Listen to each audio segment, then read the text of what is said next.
Hej så YouTube. Velkommen til den her video. I dag skal vi spille noget Ark inde på en lille bane, som jeg har spillet en del inde på. Det kan godt være, at jeg ikke er særlig... Det kan godt være, at I ser ud til, at jeg er særlig god herinde. Men det er jeg altså, fordi jeg har lige flyttet bag, så jeg har lige mistet alle mine ting. Og noget der. Så ja. Det er så alle mine mantis. De er rigtig fede.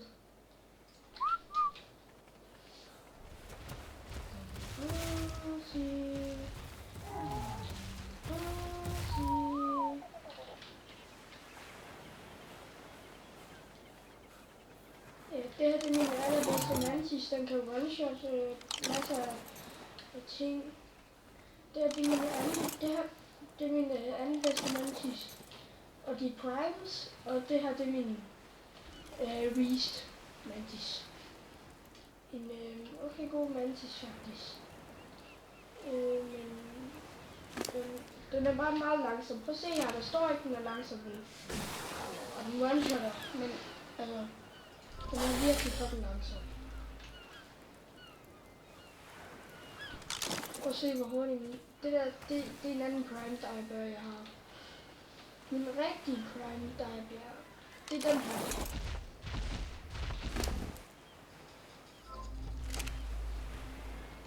Og så har jeg en Dodo Raven, som hedder Didi.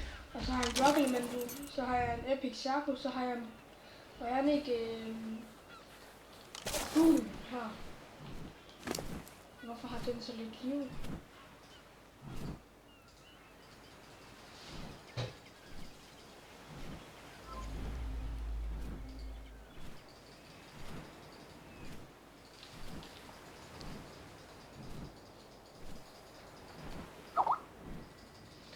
Okay, sorry for at fik min startbesked.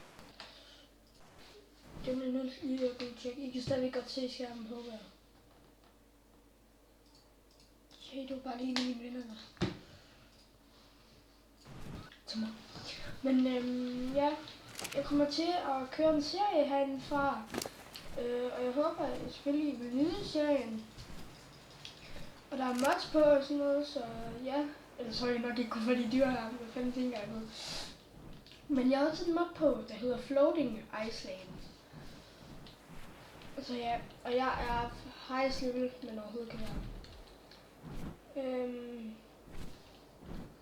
Ja, som sagt, jeg har spillet herinde i lang tid, det er derfor, jeg har så gode dinoer. Ja, som sagt, jeg var lige i gang med at fortælle dem om det mod der. Time break. I need to have it. I need to have it. Okay, jeg kan høre en Death Room. Ja, det er ved meget, det er Floating Island. Så kommer der sådan nogle Islands her med. Men problemet er bare først Ribbons med. Det synes jeg måske, fordi altså det er godt, ikke også? Hey.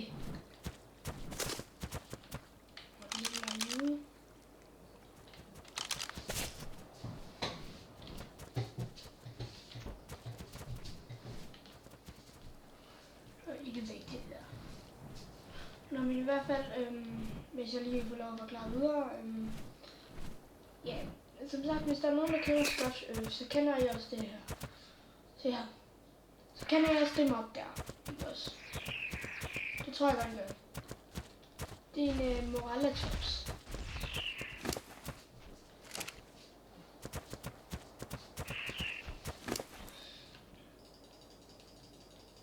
Og den skal have meget liv. Hvad er det, der gør sådan mister liv?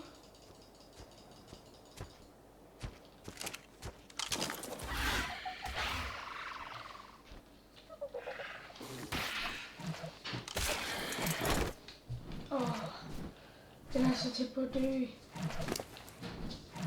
Hvad er det, der gør sådan mister liv?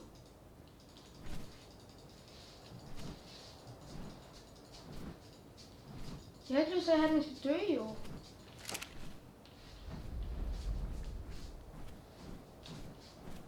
Okay, what the fuck?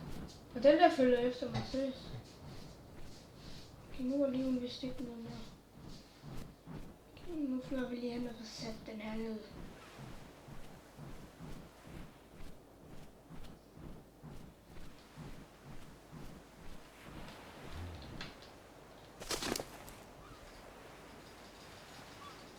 Går liven op?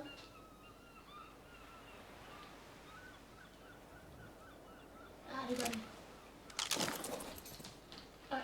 Godt. Alright, det. Så.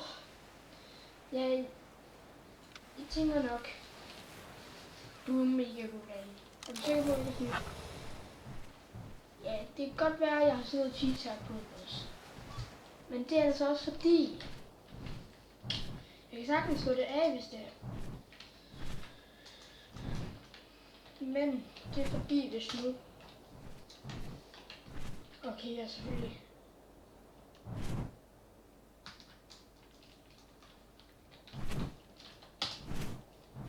Okay.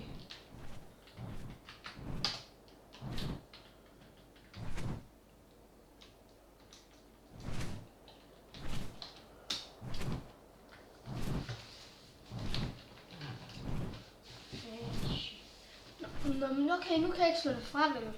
Men det er fordi, prøv at se, der de her. De er faktisk ikke engang så være igen. Hey, det er minen der.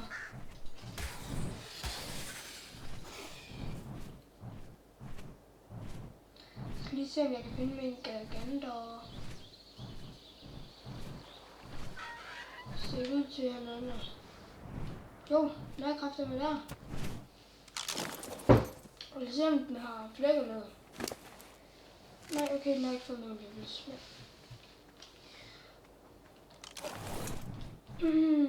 Og ja, der er Dodorexus med og sådan noget.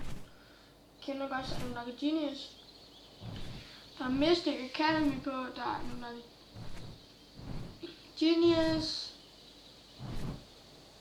Så der er lad os sige Bionic Arc, eller så jeg kunne have den Tyrannodon, der var der.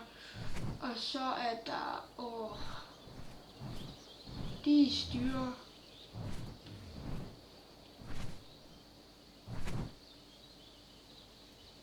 Den der, den så fed ud. Hvorfor synes jeg, den er så speciel ud? Nå,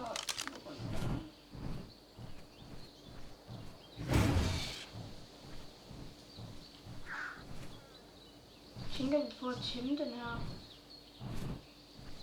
Den er lidt topper. Er det en prime? Okay.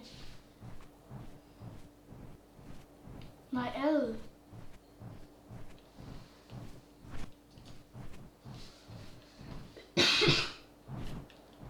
Okay. Og de piler, jeg har, de er altså OP.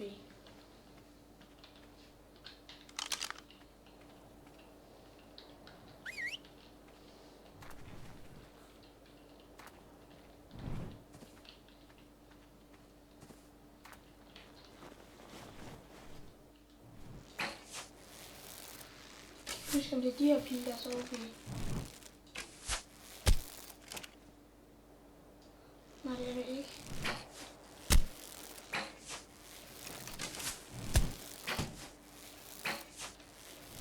Okay.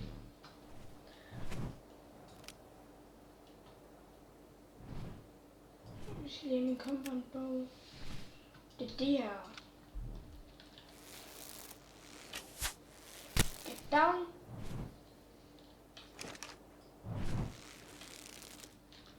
Håber Edderpig vil det med ved, eller?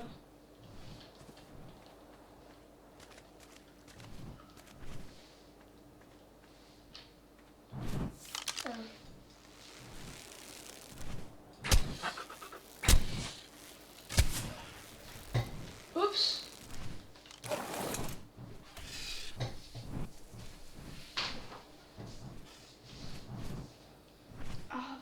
Hvor er de pile, der er så mega gode nu, men jeg har sådan nogle pile, og jeg har selvfølgelig også SCA darts. Jeg ved ikke, om jeg fucking bare har lagt de pile et eller andet sted hen. Fordi seriøst, jeg kunne tage alt ned på et skud. Jeg tror kraftigt med at slå den der pil. Det er godt bare, at jeg ikke kunne med dem der. Så. Nej, er det mine?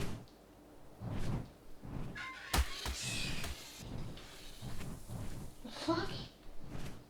Ja, det var fordi, jeg lige prøvede at se, om man kunne tænde Titanbords. Det kunne man så godt.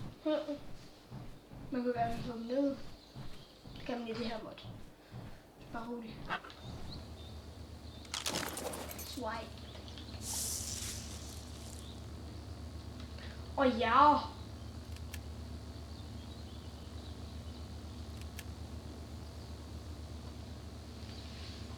Sigte. Gilly pants. Ja, nogle pants, der er lidt bedre. Lidt bedre, måske meget bedre, men fuck det.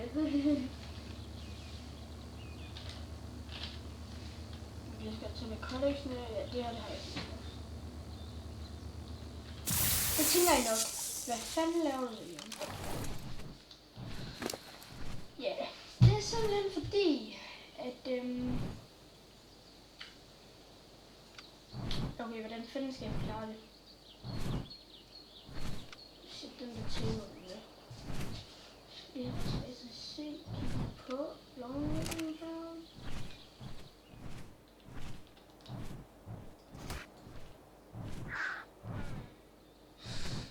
Ja, det er grunden til, det er, at jeg har så meget af de materialer, der er i min smithy. Og det kan jeg selv bevise.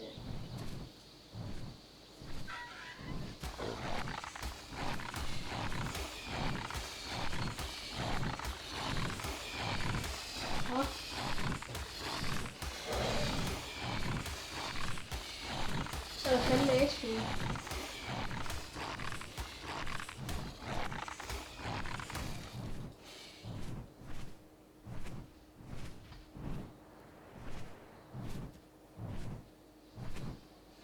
Jeg fik ikke engang level op af det.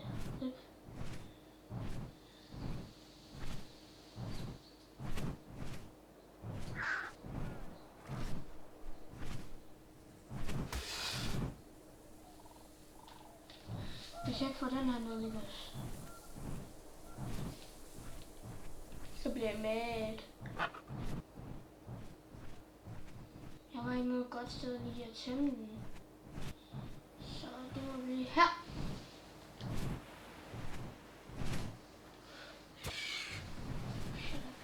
Yes, supplies, they give utilize the complement iron. The hand to stars. But as Peggy has been defeated.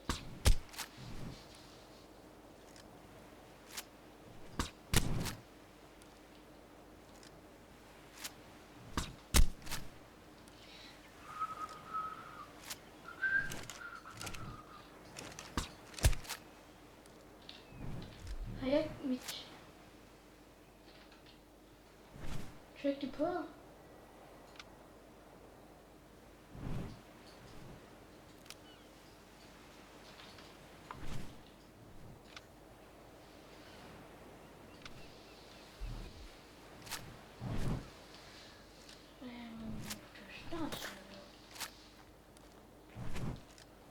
Oh no.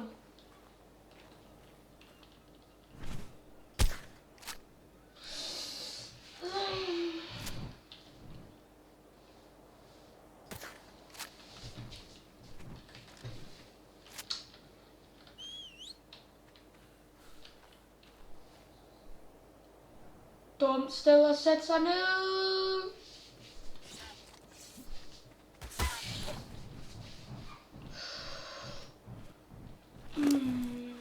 Der sker ikke noget, for det er en prime, så den kan ikke rigtig gøre noget mod den her. Just to say. Men jeg vil bare gerne sige undskyld, fordi vi ikke har fået lagt video op. Jeg vil mere sige undskyld til min vegne, fordi det er sådan lidt, det er mig, der ikke har sådan haft lysten og sådan noget til at lægge video op. Men nu kommer der endelig en video op, så det håber jeg selvfølgelig vil byde pris for, eller hvad fuck man nu siger. Fordi Ja, det tager rimelig lang tid at lave de videoer her. Meget mere end lige tror, fordi det er faktisk, altså sådan, jeg har jo været YouTuber i lang tid, før inden jeg havde den her kanal sammen med nogen. Men sammen med en video mere. Men hvad hedder det, jeg begyndte bare lige pludselig, jeg ved ikke. Så ja. Men nu kommer der videoer op, og det retter jeg stærkt med, der vil komme i lang tid. Prøv at se, det der, og her. Det her, det er en prime.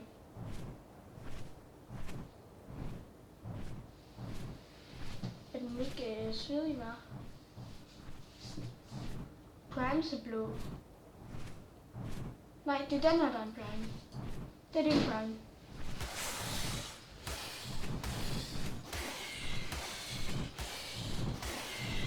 Alfa. Så det er allerede til sådan en her i på.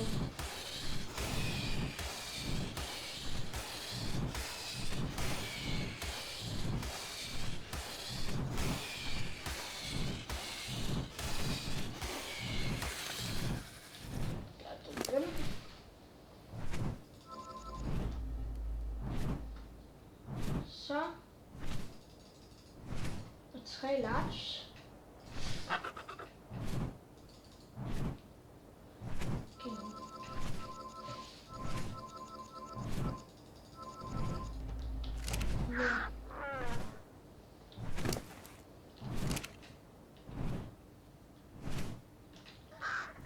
Men alligevel den blå her, den var faktisk rimelig svedig. Ej, det var den ikke alligevel. Prøv at se. Sådan her. Sådan her går jeg bare og skaffer en golden kibble eller sådan noget.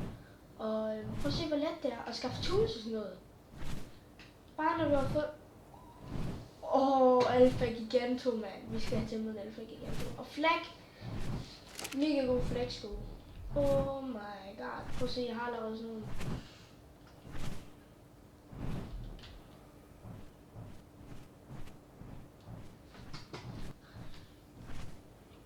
Og herover, det er desværre herover min gamle Terminator. Nej. Shit. Oh my god. Holy shit. Hvad er det der? Er det en alfa eller hvad? Hvad er det der? Hvad er det, Sergeant Javis? Fucking flækker, mand.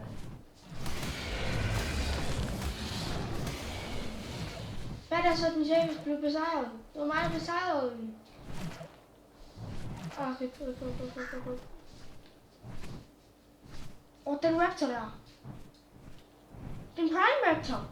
Den skal vi have. Den er fucking OP. Just for saying that. Prime Raptor. Kan vi sætte dig her, og så sætter jeg mig der.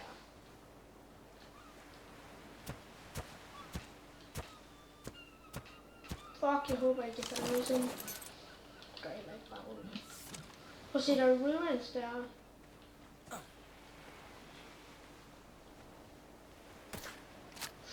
Rip. Den er mega svær at ramme. Bum.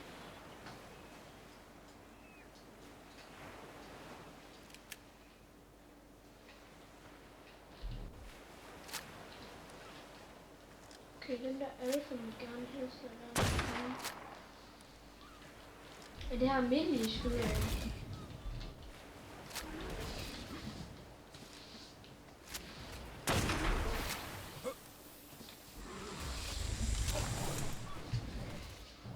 Grunden til, at han ramte mig sådan ikke der, så det synes jeg meget godt jo.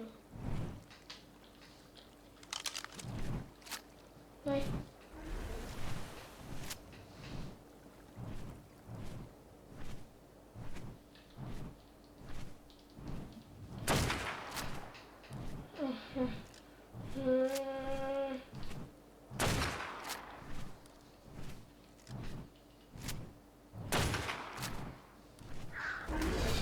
Shut up.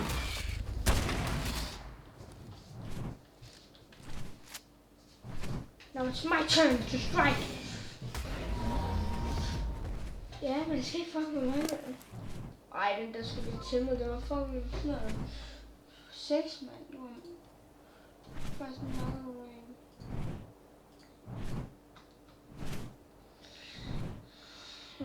Den gigantusson der, den skal vi fucking have liggende, men stadigvæk, den er alt for OP. Det er det bedste, man kan få sine ting i. Det har jeg begge, både min pickaxe og min. Den fucking. Jeg hader Rock Elementals, mand. De er så nederen.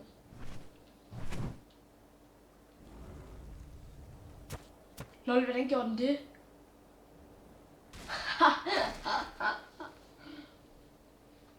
Der er 2 alfa Argentavis. Let's go for the one. Fuck ja.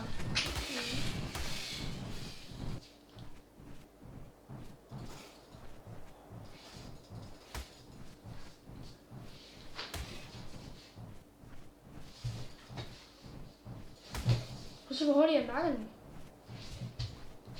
Undskyld, hvis der er lidt støj i baggrunden. Fordi nogle gange kommer jeg til at sparke en væk, når jeg sådan.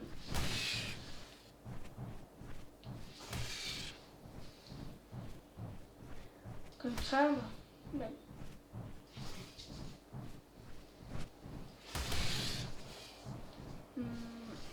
Jeg vil prøve at gøre de her videoer så spændende som overhovedet muligt. Det her, det blev episode 1. Jeg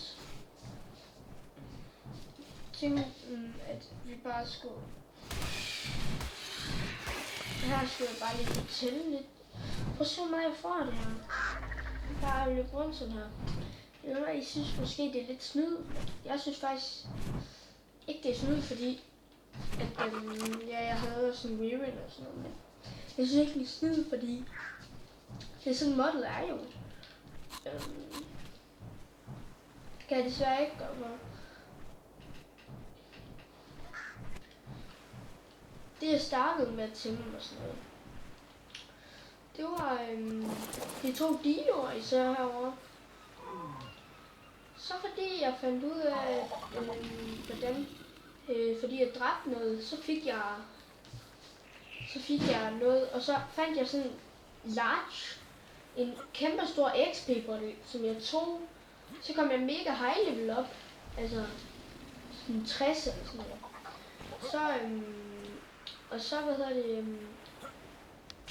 så fandt jeg så ud af, at jeg kunne hente metal og sådan noget, og lave nogle ting.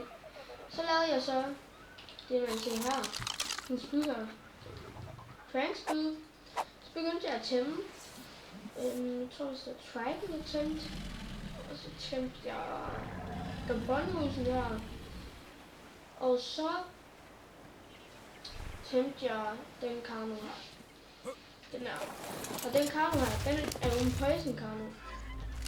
Så jeg var oppe og slås mod den der fucking karno der.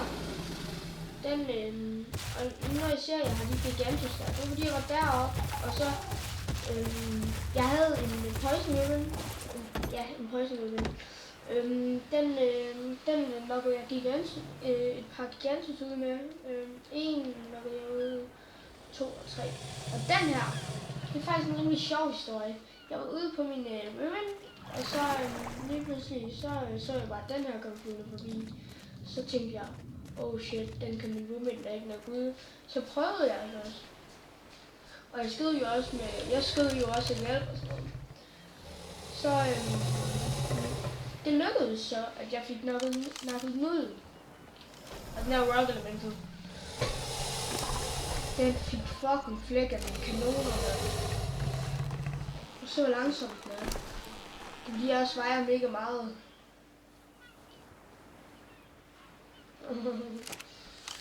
Og der kan Mila. Prøv at se, den Rock Elemental burde skulle have mega meget vægt, men det har den bare ikke. Mega meget vægt har den her.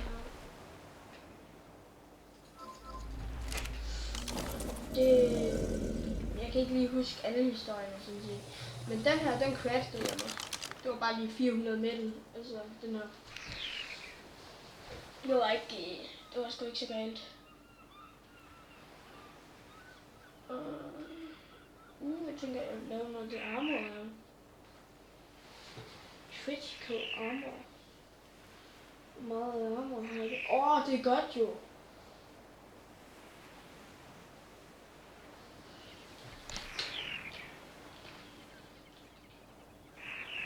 Slipgater.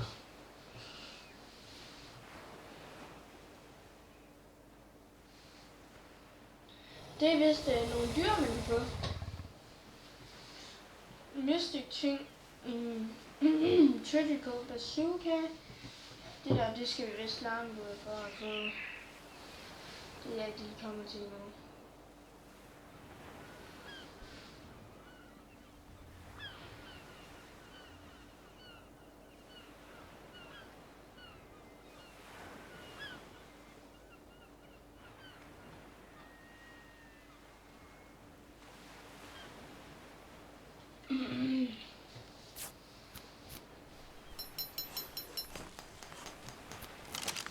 Kan jeg tage den på?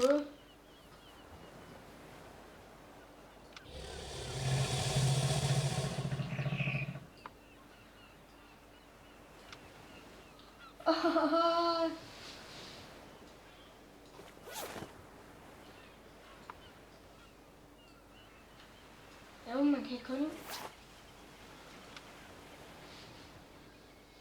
3.000. Det der to, den der, den skal vi prøve. Det gider jeg ikke lige til. Jeg vil gerne ud og se, om jeg kan få noget til med, fordi at, det er lidt kedeligt bare. Ja, og prøv at se. Det så jeg godt. Prøv at se det der. Det er mega fucking stupid. Ja, de kan faktisk gå til angreb på en Aquanet. De kan faktisk gå til angreb på en. Så skal vi lige prøve at gå op til den.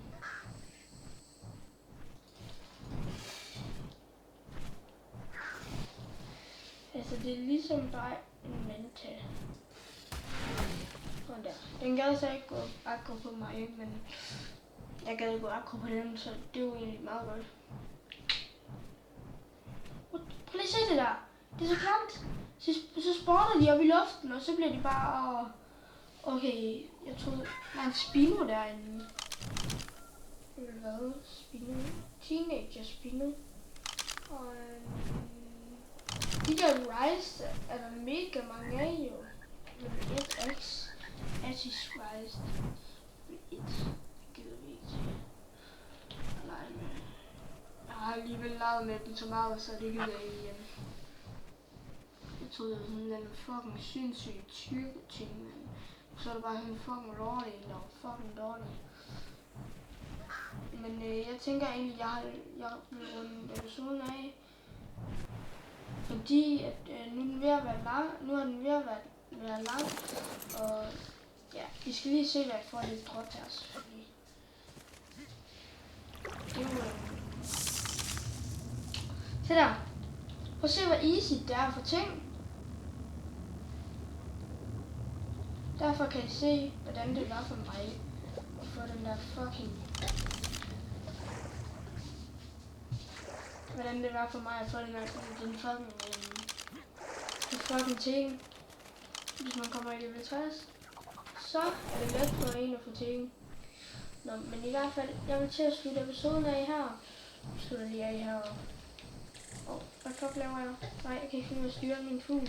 Jeg kan ikke finde ud af at styre min fugl, mand. Vi har øje igen.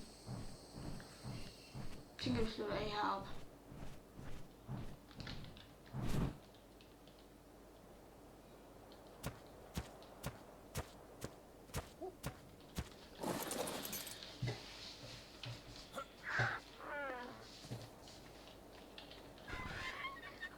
Og jeg vil bare sige mange tak, fordi I gad at se med i denne her episode af Ark Survival Evolved. Så ses vi næste gang.